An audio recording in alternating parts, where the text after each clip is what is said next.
Trafalgar, por Benito Pérez Galdós, número 4.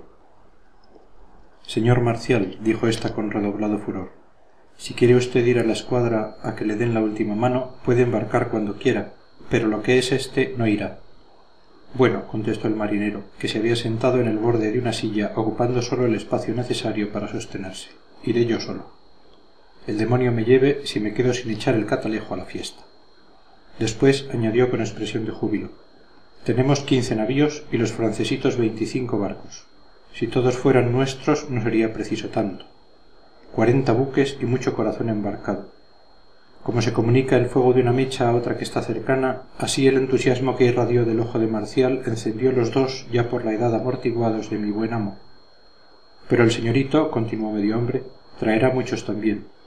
Así me gustan a mí las funciones. Mucha madera donde mandar balas y mucho humo de pólvora que caliente el aire cuando hace frío. Se me había olvidado decir que Marcial, como casi todos los marinos, usaba un vocabulario formado por los más peregrinos terminachos, pues es costumbre en la gente de mar de todos los países desfigurar la lengua patria hasta convertirla en caricatura. Observando la mayor parte de las voces usadas por los navegantes, se ve que son simplemente corruptelas de las palabras más comunes, adaptadas a su temperamento arrebatado y enérgico, siempre propenso a abreviar todas las funciones de la vida y especialmente el lenguaje. Oyéndoles hablar, me ha parecido a veces que la lengua es un órgano que les estorba. Marcial, como digo, convertía los nombres en verbos y estos en nombres sin consultar con la academia. Asimismo, aplicaba el vocabulario de la navegación a todos los actos de la vida, asimilando el navío con el hombre en virtud de una forzada analogía entre las partes de aquel y los miembros de éste. Por ejemplo, hablando de la pérdida de su ojo, decía que se había cerrado el portalón de estribor, y para expresar la rotura del brazo decía que se había quedado sin la serviola de babor. Para él, el corazón, residencia del valor y del heroísmo, era el pañol de la pólvora, así como el estómago el pañol del bizcocho. Al menos estas frases las entendían los marineros, pero había otras, hijas de su propia inventiva filológica, de él solo conocidas y en todo su valor apreciadas. ¿Quién podría comprender lo que significaban paticurviar, chingurria y otros feroces nombres del mismo jaez? Yo creo, aunque no lo aseguro, que con el primero significaba dudar y con el segundo tristeza. La acción de embriagarse la denominaba de 1000 maneras distintas, y entre estas la más común era ponerse la casaca, idiotismo cuyo sentido no hallarán mis lectores si no les explico que habiéndole merecido los marinos ingleses el dictado de casacones, sin duda a causa de su uniforme, al decir ponerse la casaca por emborracharse quería significar Marcial una acción común y corriente entre sus enemigos. A los almirantes extranjeros los llamaba con estrafalarios nombres, ya creados por él, ya traducidos a su manera, fijándose en semejanzas de sonido. A Nelson le llamaba el señorito, voz que indicaba cierta consideración o respeto.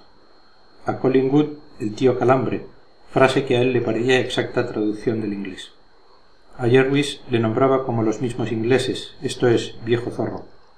A Calder el tío Perol, porque encontraba mucha relación entre las dos voces. Y siguiendo un sistema lingüístico enteramente opuesto, designaba a Villeneuve, jefe de la escuadra combinada, con el apodo de Monsieur Corneta, nombre tomado de un sainete a cuya representación asistió Marcial en Cádiz. En fin, tales eran los disparates que salían de su boca, que me veré obligado para evitar explicaciones enojosas a sustituir sus frases con las usuales, cuando refiera las conversaciones que de él recuerdo. Sigamos ahora. Doña Francisca, haciéndose cruces, dijo así: 40 navíos. Eso es tentar a la divina providencia. Jesús, y lo menos tendrán 40.000 cañones para que estos enemigos se maten unos a otros. Lo que es como Mr. Corneta tenga bien provistos los pañoles de la pólvora, contestó Marcial señalando el corazón, ya se van a reír esos señores casacones. No será esta como la del cabo de San Vicente. Hay que tener en cuenta, dijo mi amo con placer, viendo mencionado su tema favorito, que si el almirante Córdoba hubiera mandado virar a babor a los navíos San José y Mexicano, el señor de Jervis no se habría llamado Lord Conde de San Vicente. De eso estoy bien seguro, y tengo datos para asegurar que con la maniobra a babor hubiéramos salido victoriosos. Victoriosos, exclamó con desdén doña Francisca. Si pueden ellos más. Estos bravucones parece que se quieren comer el mundo y en cuanto salen al mar parece que no tienen bastantes costillas para recibir los porrazos de los ingleses. No, dijo medio hombre enérgicamente y cerrando el puño con gesto amenazador. si no fuera por sus muchas astucias y picardías. Nosotros vamos siempre contra ellos con el alma a un largo, pues, con nobleza, bandera izada y manos limpias. El inglés no se larguea y siempre ataca por sorpresa, buscando las aguas malas y las horas de cerrazón. Así fue la del estrecho, que nos tienen que pagar. Nosotros navegábamos confiados, porque ni de perros herejes moros se teme la traición, cuanti más de un inglés que es civil y al modo de cristiano. Pero no, el que ataca a traición no es cristiano, sino un salteador de caminos. Figúrese usted, señora, añadió dirigiéndose a doña Francisca para obtener su benevolencia, que salimos de Cádiz para auxiliar a la escuadra francesa que se había refugiado en Algeciras, perseguida por los ingleses. Hace de esto 4 años y entavía tengo tal coraje que la sangre se me emborbota cuando lo recuerdo. Yo iba en el Real Carlos de 112 cañones que mandaba Ezguerra y además estábamos el San Hermenegildo de 112 también, el San Fernando, el Argonauta, el San Agustín y la fragata Sabina. Unidos con la escuadra francesa, que tenía 4 navíos, 3 fragatas y un bergantín, salimos de Algeciras para Cádiz a las 12 del día y como el tiempo era flojo nos anocheció más acá de Punta Carnero. La noche estaba más negra que un barril de chapapote, pero como el tiempo era bueno no nos importaba navegar a oscuras. Casi toda la tripulación dormía. Me acuerdo de que estaba yo en el castillo de proa hablando con mi primo Pepe Débora, que me contaba las perradas de su suegra, y desde allí vi las luces del San Hermenegildo, que navegaba a estribor como a tiro de cañón. Los demás barcos iban delante. Pues que lo que menos creíamos era que los casacones habían salido de Gibraltar tras de nosotros y nos daban caza. Ni cómo los habíamos de ver si tenían apagadas las luces y se nos acercaban sin que nos percatáramos de ello. De repente, y aunque la noche estaba muy oscura, me pareció ver, yo siempre he tenido un farol como un lince, me pareció que un barco pasaba entre nosotros y el San Hermenegildo. José Débora, dije a mi compañero, o yo estoy viendo fantasmas o tenemos un barco inglés por estribor. José Débora miró y me dijo, que el palo mayor se caiga por la fogonadura y me parta si hay por estribor más barco que el San Hermenegildo. Pues por sí o por no, dije, voy a avisarle al oficial que está de cuarto. No había acabado de decirlo cuando pataplús. Sentimos el musiqueo de toda una andanada que nos soplaron por el costado. En un minuto la tripulación se levantó, cada uno a su puesto. ¡Qué batahola, señora doña Francisca! Me alegrara de que usted lo hubiera visto para que supiera cómo son estas cosas. Todos jurábamos como demonios y pedíamos a Dios que nos pusiera un cañón en cada dedo para contestar al ataque. Ezguerra subió al alcázar y mandó disparar la andanada de estribor. Zapataplús. La andanada de estribor disparó enseguida y al poco rato nos contestaron. Pero en aquella trapisonda no vimos que con el primer disparo nos habían soplado a bordo unas endiabladas materias comestibles, combustibles quería decir, que cayeron sobre el buque como si estuviera lloviendo fuego. Al ver que ardía nuestro navío se nos redobló la rabia y cargamos de nuevo la andanada y otra y otra. Ah, señora doña Francisca, bonito se puso aquello. Nuestro comandante mandó meter sobre estribor para atacar al abordaje al buque enemigo. Aquí te quiero ver. Yo estaba en mis glorias.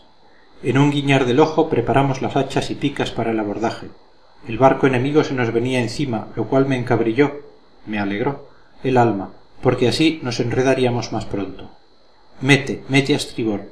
¡Qué julepe! Principiaba a amanecer, ya los penoles se besaban, ya estaban dispuestos los grupos cuando oímos juramentos españoles a bordo del buque enemigo. Entonces nos quedamos todos tiesos de espanto porque vimos que el barco con el que nos batíamos era el mismo San Hermenegildo. Eso sí que estuvo bueno, dijo doña Francisca mostrando algún interés en la narración. ¿Y cómo fueron tan burros que uno y otro? Diré a usted, no tuvimos tiempo de andar con palabreo. El fuego del Real Carlos se pasó al San Hermenegildo y entonces, Virgen del Carmen la que se armó. ¡A las lanchas! Gritaron muchos.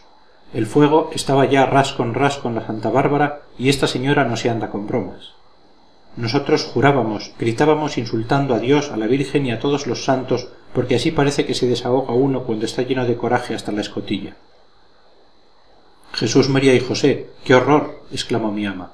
¿Y se salvaron? Nos salvamos 40 en la falúa y 6 o 7 en el chinchorro. Estos recogieron al segundo del San Hermenegildo. José Débora se aferró a un pedazo de palo y arribó más muerto que vivo a las playas de Marruecos. ¿Y los demás? Los demás... La mar es grande y en ella cabe mucha gente. 2000 hombres apagaron fuegos aquel día, entre ellos nuestro comandante Ezguerra y Emparán, el del otro barco. Válgame Dios, dijo doña Francisca, aunque bien empleado les está por andarse en esos juegos. Si se estuvieran quietecitos en sus casas como Dios manda. Pues la causa de este desastre, dijo don Alonso, que gustaba de interesar a su mujer en tan dramáticos sucesos, fue la siguiente. Los ingleses, validos de la oscuridad de la noche, dispusieron que el navío Soberbio, el más ligero de los que traían, apagara sus luces y se colocara entre nuestros dos hermosos barcos. Así lo hizo. Disparó sus dos andanadas, puso su aparejo en facha con mucha presteza, orzando al mismo tiempo para librarse de la contestación. El Real San Carlos y el San Hermenegildo, viéndose atacados inesperadamente, hicieron fuego, pero se estuvieron batiendo el uno contra el otro hasta que cerca del amanecer y estando a punto de abordarse, se reconocieron y ocurrió lo que tan detalladamente te ha contado Marcial.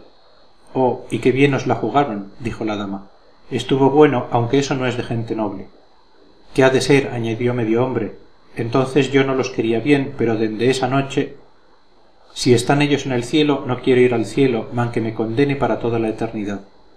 «Pues y la captura de las 4 fragatas que venían del río de la Plata», dijo don Alonso animando a Marcial para que continuara sus narraciones. «También en esa me encontré», contestó el marino, «y allí me dejaron sin pierna. También entonces nos cogieron desprevenidos, y como estábamos en tiempo de paz navegábamos muy tranquilos, contando ya las horas que nos faltaban para llegar, cuando de pronto... Le diré a usted cómo fue, señora doña Francisca, para que vea las mañas de esa gente. Después de lo del estrecho me embarqué en la Fama para Montevideo, y ya hacía mucho tiempo que estábamos allí cuando el jefe de la escuadra recibió orden de traer a España los caudales de Lima y Buenos Aires. El viaje fue muy bueno, y no tuvimos más percance que unas calenturillas que no mataron ni tanto así de hombre. Traíamos mucho dinero del rey y de particulares, y también lo que llamamos la caja de soldadas, que son los ahorrillos de la tropa que sirve en las Américas. Por junto, si no me engaño, eran cosa de 5 millones de pesos, como quien no dice nada, y además traíamos pieles de lobo, lana de vicuña, cascarilla, barras de estaño y cobre y maderas finas. Pues, señor, después de 50 días de navegación, el 5 de octubre, vimos tierra, y ya contábamos entrar en Cádiz al día siguiente, cuando Catadeque hacia el nordeste se nos presentan 4 señoras fragatas. Aunque era tiempo de paz y nuestro capitán, don Miguel de Zapiaín, parecía no tener maldito recelo, yo, que soy perro viejo en la mar, llamé a Débora y le dije que el tiempo me olía a pólvora. Bueno, cuando las fragatas inglesas estuvieron cerca, el general mandó hacer zafarrancho. La Fama iba delante y al poco rato nos encontramos a tiro de pistola de una de las inglesas por Barlovento. Entonces el capitán inglés nos habló con su bocina y nos dijo: «Pues mire usted que me gustó la franqueza». Nos dijo que nos pusiéramos en facha porque nos iba a atacar.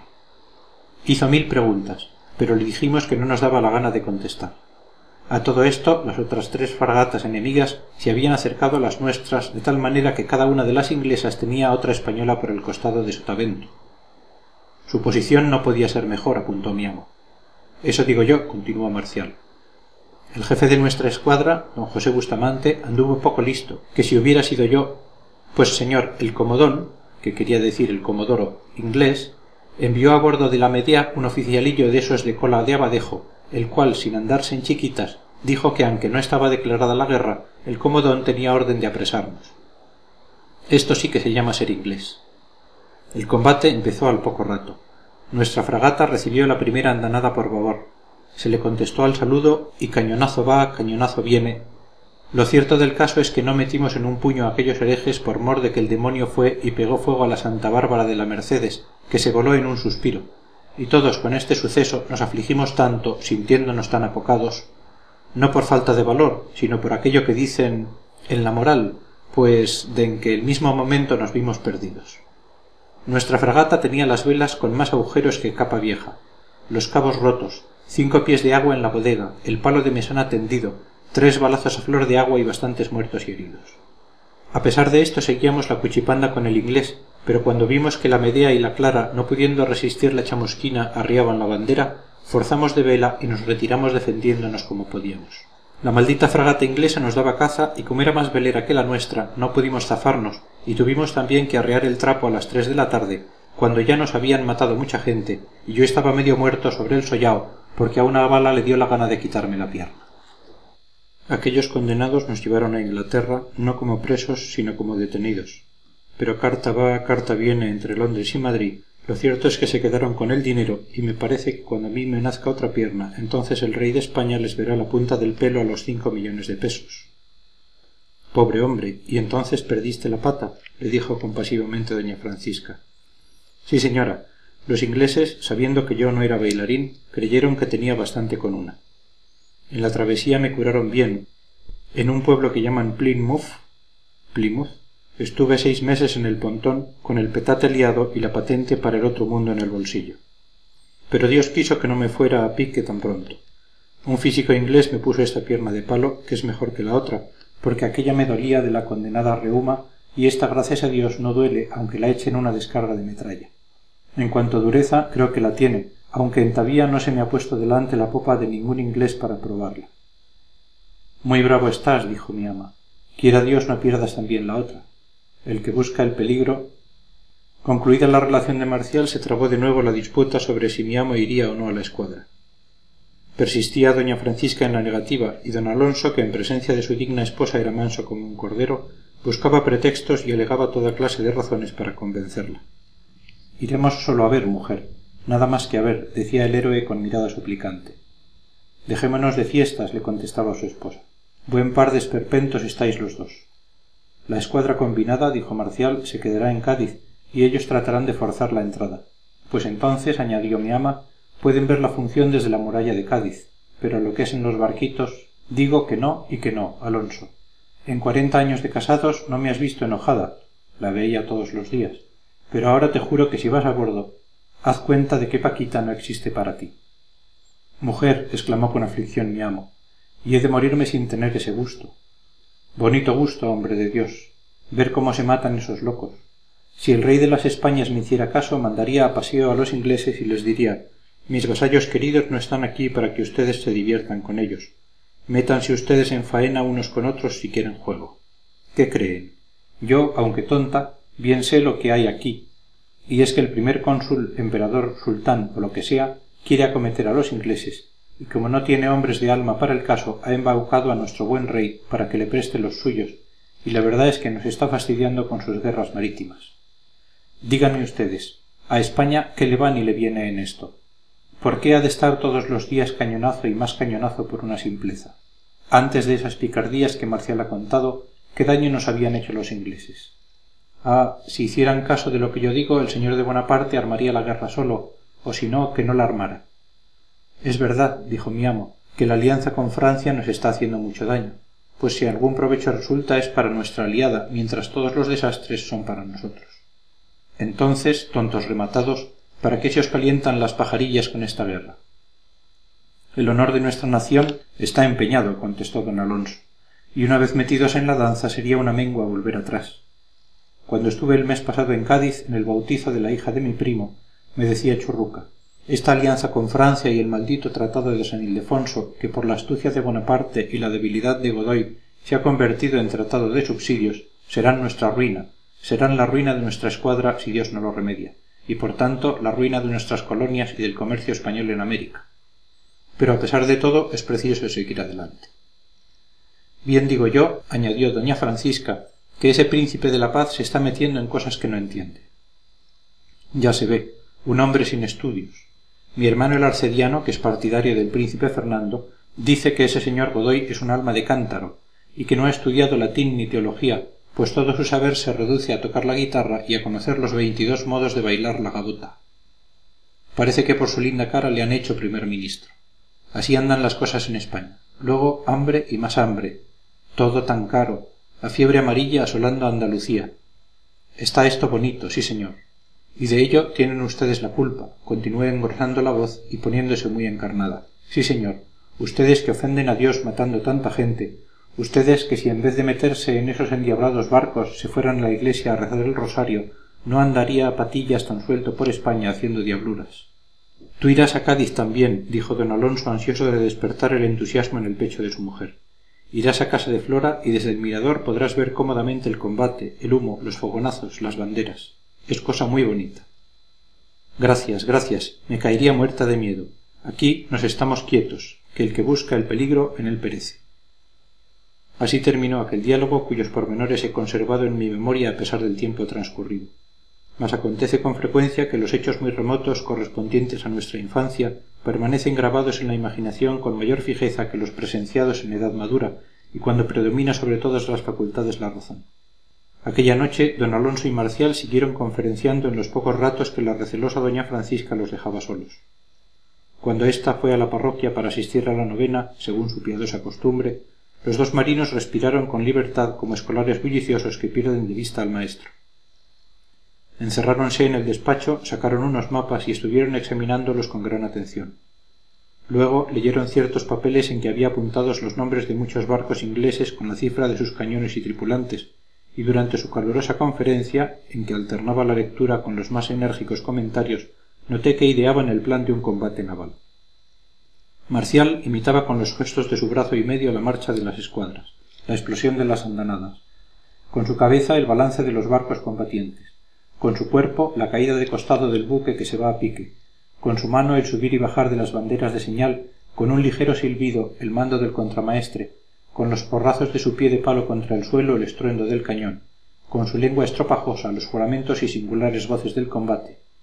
Y como mi amo le secundase en esta tarea con mayor gravedad, quise yo también echar mi cuarto a espadas, alentado por el ejemplo y dando natural desahogo a esa necesidad devoradora de meter ruido que domina el temperamento de los chicos con absoluto imperio.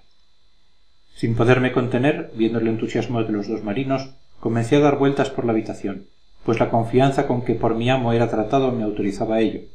Remedé con la cabeza y los brazos la disposición de una nave que ciñe el viento y al mismo tiempo profería, ahuecando la voz, los retumbantes monosílabos que más se parecen al ruido de un cañonazo, tales como bum, bum, bum.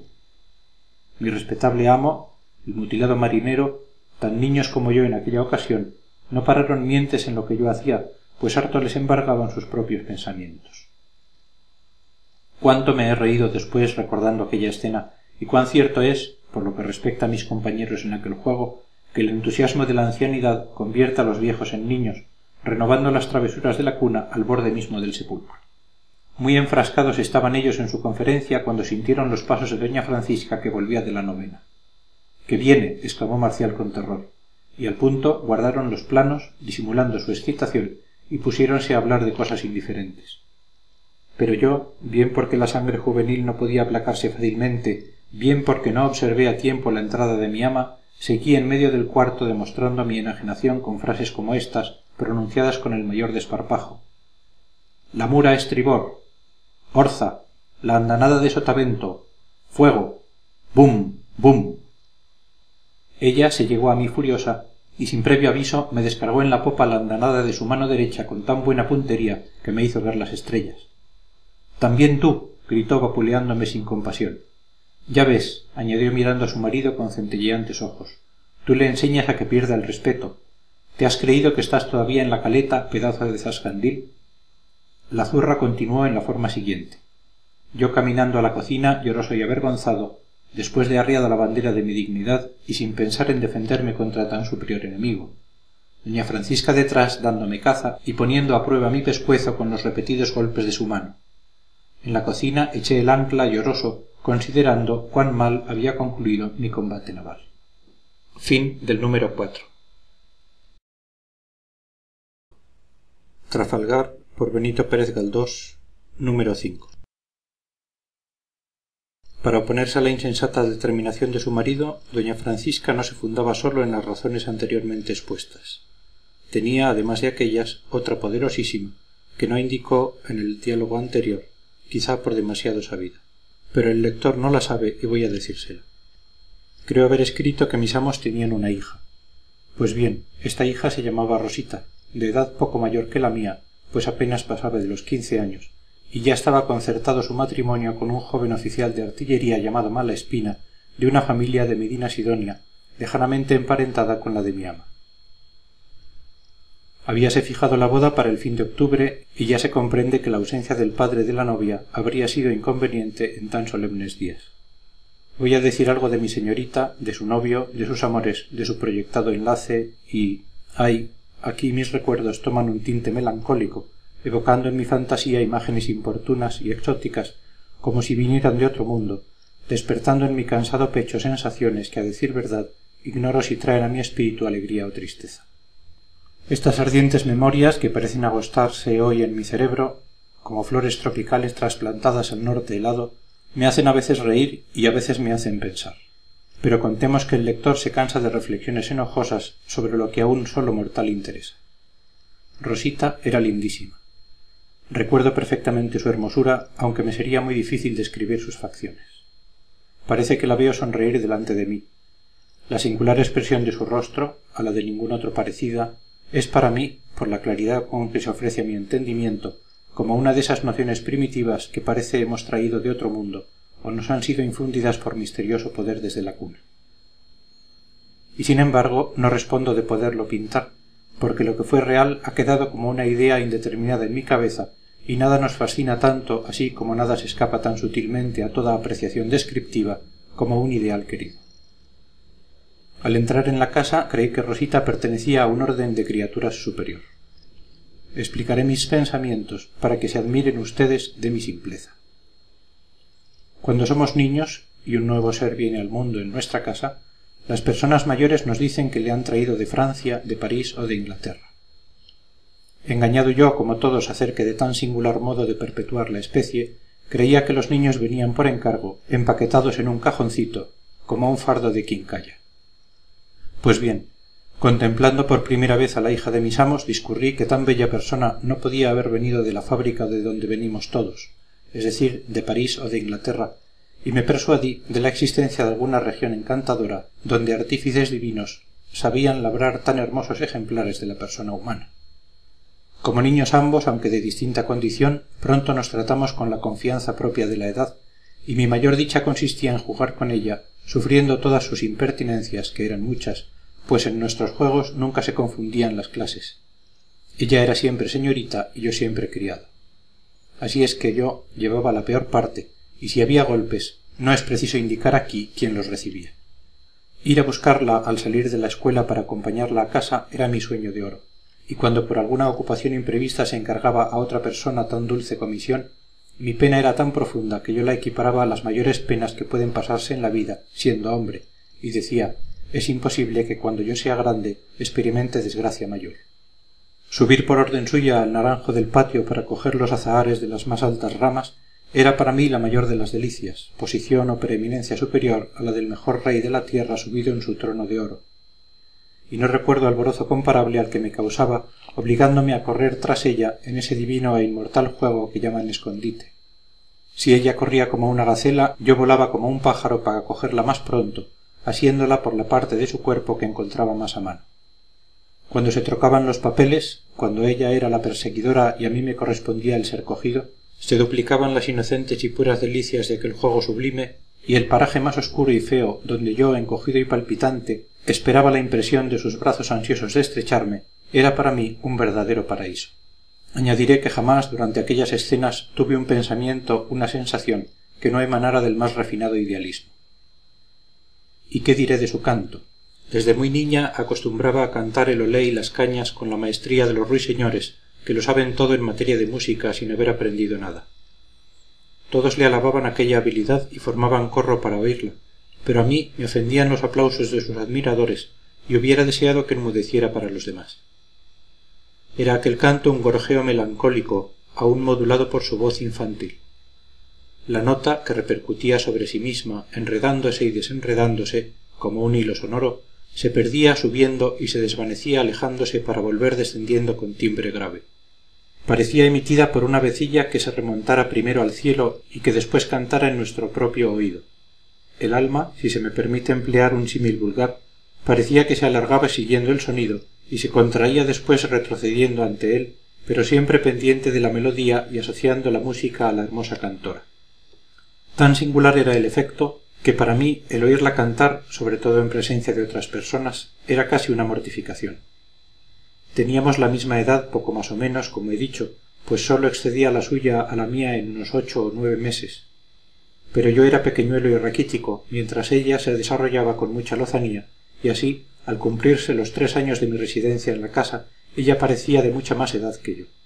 Estos 3 años se pasaron sin sospechar nosotros que íbamos creciendo, y nuestros juegos no se interrumpían, pues ella era más traviesa que yo y su madre la reñía procurando sujetarla y hacerla trabajar. Al cabo de los 3 años advertí que las formas de mi idolatrada señorita se ensanchaban y redondeaban, completando la hermosura de su cuerpo. Su rostro se puso más encendido, más lleno, más tibio. Sus grandes ojos más vivos, si bien con la mirada menos errátil y voluble. Su andar más reposado. Sus movimientos no sé si más o menos ligeros, pero ciertamente distintos, aunque no podía entonces ni puedo ahora apreciar en qué consistía la diferencia. Pero ninguno de estos accidentes me confundió tanto como la transformación de su voz, que adquirió cierta sonora gravedad, bien distinta de aquel travieso y alegre chillido con que me llamaba antes, trastornándome el juicio y obligándome a olvidar mis quehaceres para acudir al juego. El capullo se convertía en rosa y la crisálida en mariposa. Un día 1000 veces funesto, 1000 veces lúgubre, mi amita se presentó ante mí con traje bajo. Aquella transfiguración produjo en mí tal impresión que en todo el día no hablé una palabra. Estaba serio como un hombre que había sido vilmente engañado y mi enojo contra ella era tan grande que en mis soliloquios probaba con fuertes razones que el rápido crecimiento de mi amita era una felonía. Se despertó en mí la fiebre del raciocinar y sobre aquel tema controvertía apasionadamente conmigo mismo en el silencio de mis insomnios. Lo que más me aturdía era ver que con unas cuantas varas de tela había variado por completo su carácter. Aquel día 1000 veces desgraciado me habló en tono ceremonioso, ordenándome con gravedad y hasta con displicencia las faenas que menos me gustaban, y ella, que tantas veces fue cómplice y encubridora de mi holgazanería, me reprendía entonces por perezoso. Y a todas estas, ni una sonrisa, ni un salto, ni una monada, ni una veloz carrera, ni un poco de olé, ni esconderse de mí para que la buscara, ni fingirse enfadada para reírse después, ni una disputilla, ni siquiera un pescozón con su blanda manecita. Terribles crisis de la existencia. Ella se había convertido en mujer y yo continuaba siendo niño. No necesito decir que se acabaron los retozos y los juegos. Ya no volví a subir al naranjo, cuyos azahares crecieron tranquilos, libres de mi enamorada rapacidad, desarrollando con lozanía sus hojas y con todo lujo su provocativa fragancia. Ya no corrimos más por el patio ni hice más viajes a la escuela para traerla a casa, tan orgulloso de mi comisión que la hubiera defendido contra un ejército si éste hubiera intentado quitármela. Desde entonces Rosita andaba con la mayor circunspección y gravedad. Varias veces noté que al subir una escalera delante de mí cuidaba de no mostrar ni una línea ni una pulgada más arriba de su hermoso tobillo, y este sistema de fraudulenta ocultación era una ofensa a la dignidad de aquel cuyos ojos habían visto algo más arriba. Ahora me río considerando cómo se me partía el corazón con aquellas cosas, pero aún habían de ocurrir más terribles desventuras.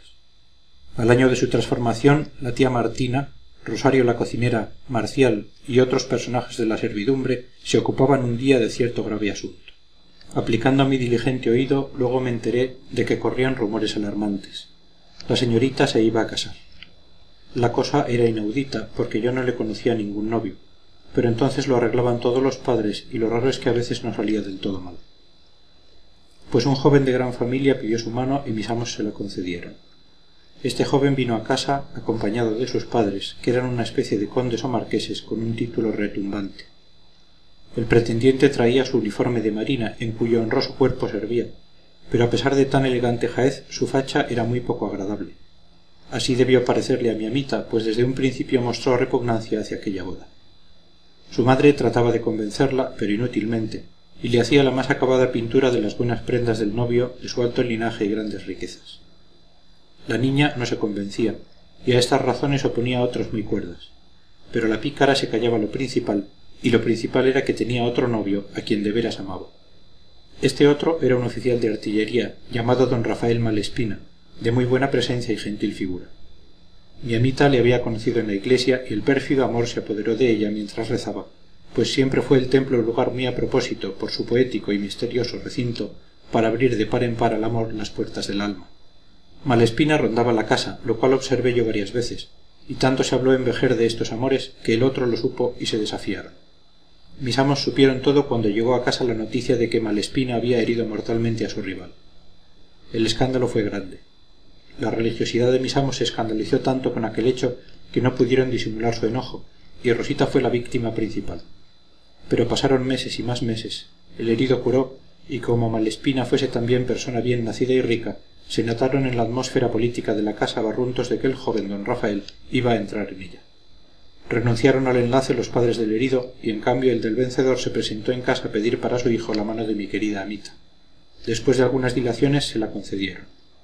Me acuerdo de cuando fue allí el viejo Malespina. Era un señor muy seco y estirado, con chupa de 30 colores, muchos colgajos en el reloj, gran coleto y una nariz muy larga y afilada, con la cual parecía olfatear a las personas que le sostenían la conversación. Hablaba por los codos y no dejaba meter baza a los demás. Él se lo decía todo y no se podía elogiar cosa alguna, porque al punto salía diciendo que tenía otra mejor. Desde entonces le taché por hombre vanidoso y mentirosísimo, como tuve ocasión de ver claramente más tarde. Mis amos le recibieron con agasajo, lo mismo que a su hijo que con él venía. Desde entonces el novio siguió yendo a casa todos los días, solo o en compañía de su padre. Nueva transformación de mi amita. Su indiferencia hacia mí era tan marcada que tocaba los límites del menosprecio. Entonces eché de ver claramente por primera vez, maldiciéndola, la humildad de mi condición. Trataba de explicarme el derecho que tenían a la superioridad los que realmente eran superiores, y me preguntaba lleno de angustia si era justo que otros fueran nobles y ricos y sabios, mientras yo tenía por abolengo la caleta, por única fortuna mi persona, y apenas sabía leer. Viendo la recompensa que tenía mi ardiente cariño, comprendí que a nada podía aspirar en el mundo, y sólo más tarde adquirí la firme convicción de que un grande y constante esfuerzo mío me daría quizás todo aquello que no poseía. En vista del despego con que ella me trataba, perdí la confianza. No me atrevía a desplegar los labios en su presencia y me infundía mucho más respeto que sus padres. Entretanto, yo observaba con atención los indicios del amor que la dominaba. Cuando él tardaba, yo la veía impaciente y triste. Al menor rumor que indicase la aproximación de alguno se encendía su hermoso semblante y sus negros ojos brillaban con ansiedad y esperanza. Si él entraba al fin, le era imposible a ella disimular su alegría, y luego se estaban charlando horas y más horas, siempre en presencia de doña Francisca, pues a mi señorita no le consentían coloquiosas solas ni por las rejas. También había correspondencia larga, y lo peor del caso es que yo era el correo de los dos amantes. Aquello me daba una rabia. Según la consigna, yo salía a la plaza y allí encontraba más puntual que un reloj al señorito Malespina, el cual me daba una esquela para entregarle a mi señorita. Cumplía mi encargo y ella me daba otra para llevarla a él. Cuántas veces sentía tentaciones de quemar aquellas cartas no llevándolas a su destino, pero por mi suerte tuve serenidad para dominar tan feo propósito. No necesito decir que yo odiaba a Malespina. Desde que le veía entrar sentía mi sangre enardecida y siempre que me ordenaba algo hacíalo con los peores modos posibles, deseoso de significarle mi alto enojo. Este despego, que a ellos les parecía mala crianza y a mí un ataque de entereza propio de elevados corazones, me proporcionó algunas reprimendas y sobre todo dio origen a una frase de mi señorita que se me clavó en el corazón como una dolorosa espina. En cierta ocasión le oí decir: «Este chico está tan echado a perder que será preciso mandarle fuera de casa». Al fin se fijó el día para la boda y unos cuantos antes del señalado ocurrió lo que ya conté y el proyecto de mi amo. Por eso se comprenderá que doña Francisca tenía razones poderosas, además de la poca salud de su marido, para impedirle ir a la escuadra. Fin del número 5. Trafalgar, por Benito Pérez Galdós, número 6. Recuerdo muy bien que al día siguiente de los pescozones que me aplicó doña Francisca, movida del espectáculo de mi irreverencia y de su profundo odio a las guerras marítimas, salí acompañando a mi amo en su paseo de mediodía. Él me daba el brazo y a su lado iba Marcial. Los tres caminábamos lentamente conforme al flojo andar de don Alonso y a la poca destreza de la pierna postiza del marinero. Parecía aquello una de esas procesiones en que marcha sobre vacilante palanquín un grupo de santos viejos y apolillados que amenazan venirse al suelo en cuanto se acelere un poco el paso de los que les llevan. Los dos viejos no tenían expedito y vividor más que el corazón, que funcionaba como una máquina recién salida del taller. Era una aguja imantada que, a pesar de su fuerte potencia y exacto movimiento, no podía hacer navegar bien el casco viejo y averiado en que iba embarcada. Durante el paseo, mi amo, después de haber asegurado con su habitual aplomo que si el almirante Córdoba, en vez de mandar virar a estribor, hubiera mandado virar a babor, la batalla del 14 no se habría perdido, entabló la conversación sobre el famoso proyecto, y aunque no dijeron claramente su propósito, sin duda por estar yo delante, comprendí por algunas palabras sueltas que trataban de ponerlo en ejecución a cencerros tapados, marchándose de la casa lindamente una mañana sin que mi ama lo advirtiese. Regresamos a la casa y allí se habló de cosas muy distintas. Mi amo, que siempre era complaciente con su mujer, lo fue aquel día más que nunca. No decía doña Francisca cosa alguna, aunque fuera insignificante, sin que él lo celebrara con risas inoportunas.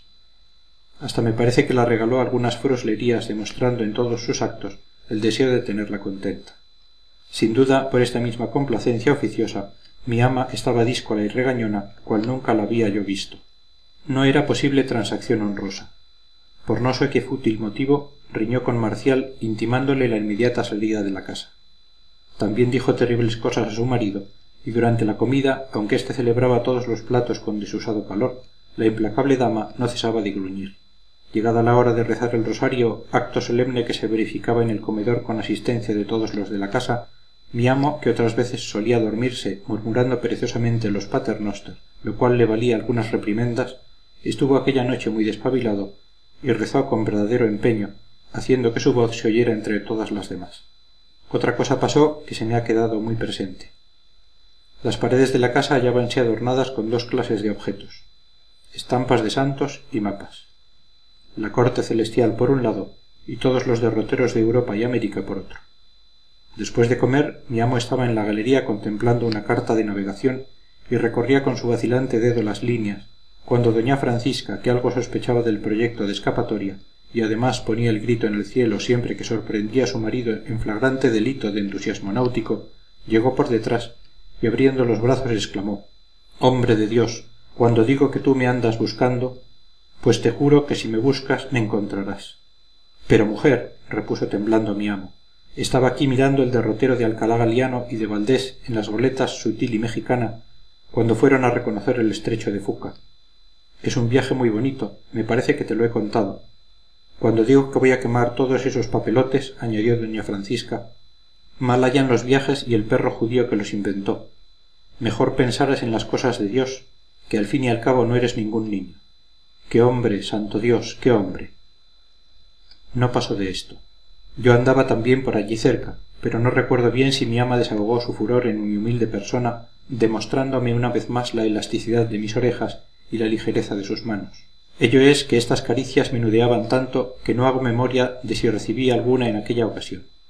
Lo que sí recuerdo es que mi señor, a pesar de haber redoblado sus amabilidades, no consiguió ablandar a su consorte. No he dicho nada de mi amita, pues sépase que estaba muy triste porque el señor de Malespina no había aparecido aquel día ni escrito carta alguna, siendo inútiles todas mis pesquisas para hallarle en la plaza. Llegó la noche y con ella la tristeza al alma de Rosita, pues ya no había esperanza de verle hasta el día siguiente.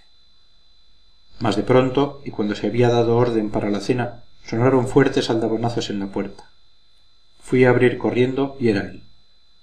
Antes de abrirle, mi odio le había conocido.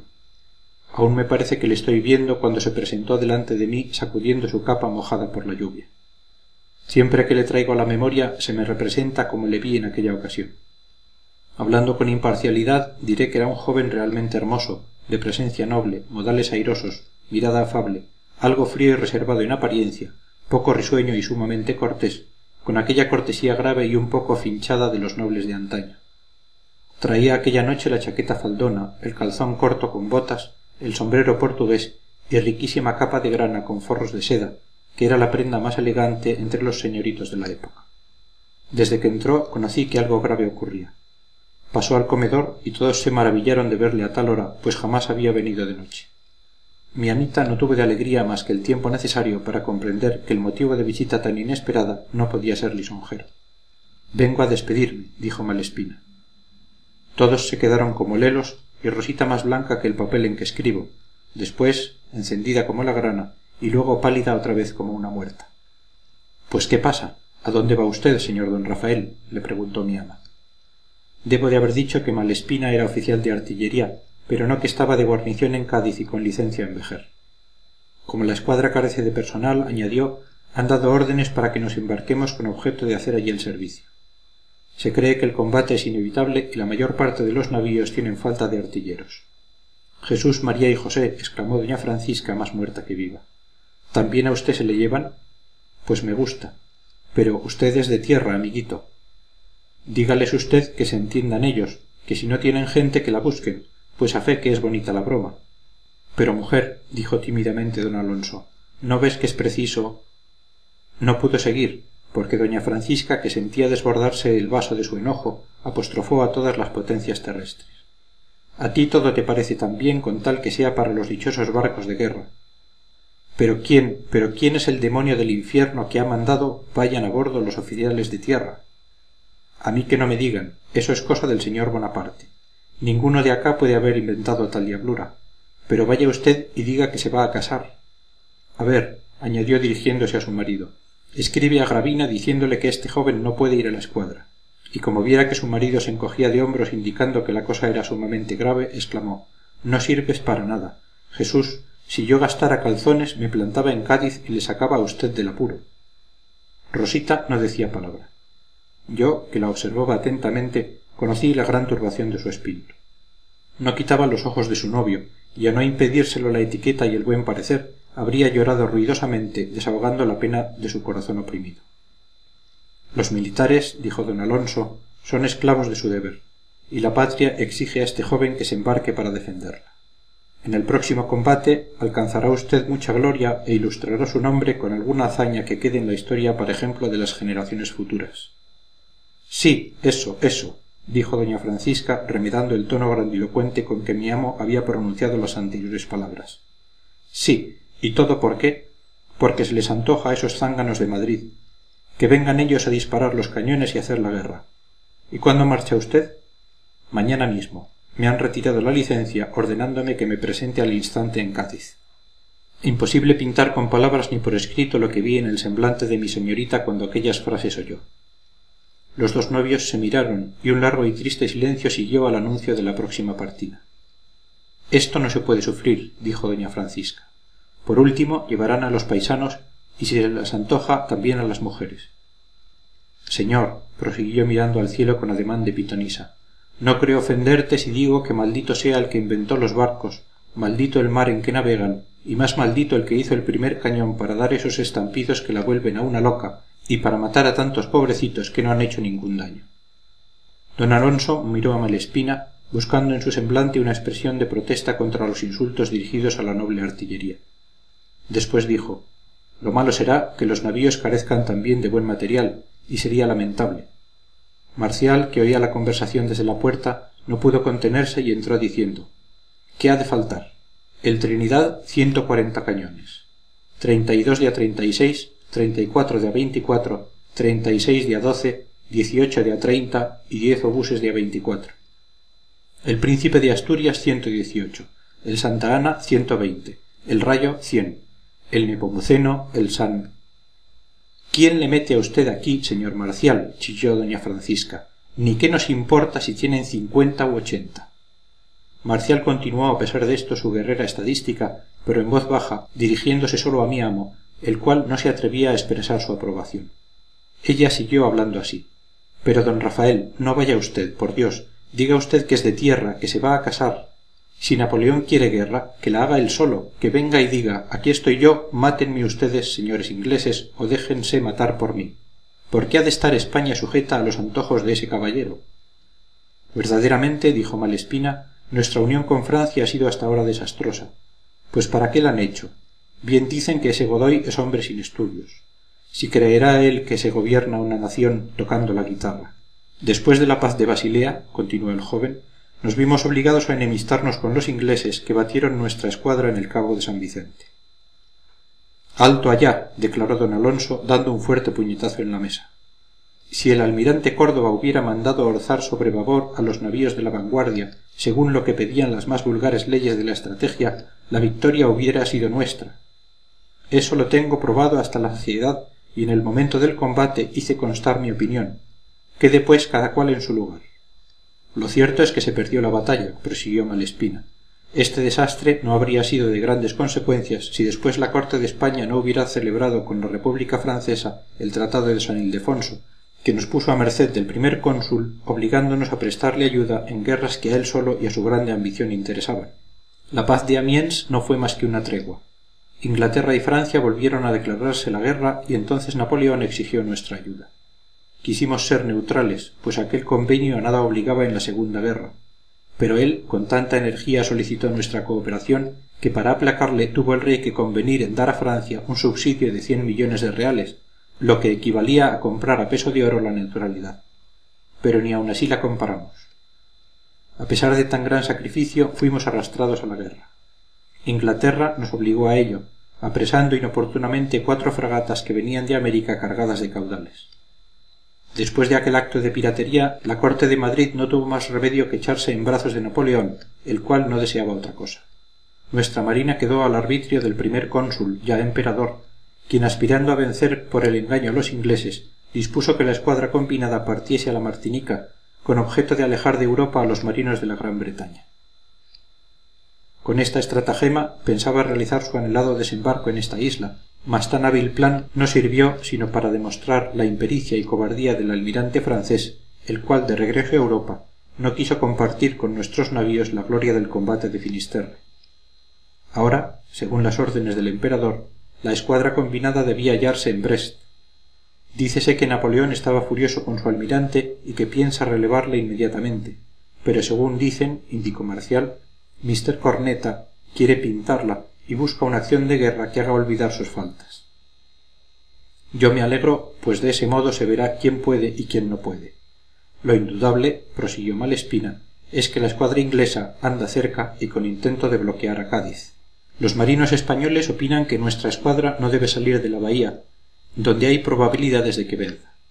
Mas el francés parece que se obstina en salir. Veremos, dijo mi amo. De todos modos, el combate será glorioso. Glorioso, sí, contestó Malespina, pero ¿quién asegura que sea afortunado? Los marinos se forjan ilusiones y quizás por estar demasiado cerca no conocen la inferioridad de nuestro armamento frente al de los ingleses. Estos, además de una soberbia artillería, tienen todo lo necesario para reponer prontamente sus averías. No digamos nada en cuanto al personal. El de nuestros enemigos es inmejorable, compuesto todo de viejos y muy expertos marinos, mientras que muchos de los navíos españoles están tripulados en gran parte por gente de leva, siempre holgazana y que apenas sabe el oficio. El cuerpo de infantería tampoco es un modelo, pues las plazas vacantes se han llenado con tropa de tierra muy valerosa, sin duda, pero que se marea. En fin, dijo mi amo, dentro de algunos días sabremos lo que ha de resultar esto. Lo que ha de resultar ya lo sé yo, observó doña Francisca, que esos caballeros, sin dejar de decir que han alcanzado mucha gloria, volverán a casa con la cabeza rota. Mujer, ¿tú qué entiendes de eso?, dijo don Alonso, sin poder contener un arrebato de enojo que sólo duró un instante. Más que tú, contestó vivamente ella. Pero Dios querrá preservarle a usted, señor don Rafael, para que vuelva sano y salvo. Esta conversación ocurría durante la cena, la cual fue muy triste, y después de lo referido los 4 personajes no dijeron nada. Concluida aquella, se verificó la despedida, que fue tiernísima, y por un favor especial propio de aquella ocasión solemne, los bondadosos padres dejaron solos a los novios, permitiéndoles despedirse a sus anchas y sin testigos, para que el disimulo no les obligara a omitir algún accidente que fuera desahogo a su profunda pena. Por más que hice, no pude asistir al acto, y me es por tanto desconocido lo que en él pasó, pero es fácil presumir que habría todas las ternezas imaginables por una y otra parte. Cuando Malespina salió del cuarto estaba más pálido que un difunto. Despidióse a toda prisa de mis amos, que le abrazaron con el mayor cariño, y se fue.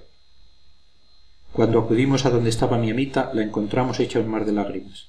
Tan grande era su dolor, que los cariñosos padres no pudieron calmar su espíritu con ingeniosas razones, ni atemperar su cuerpo con los cordiales que traje a toda prisa de la botica. Confieso que profundamente apenado yo también, al ver la desgracia de los pobres amantes, se amortiguó en mi pecho el rencorcillo que me inspiraba Malespina. El corazón de un niño perdona fácilmente y el mío no era el menos dispuesto a los sentimientos dulces y expansivos. Fin del número 6.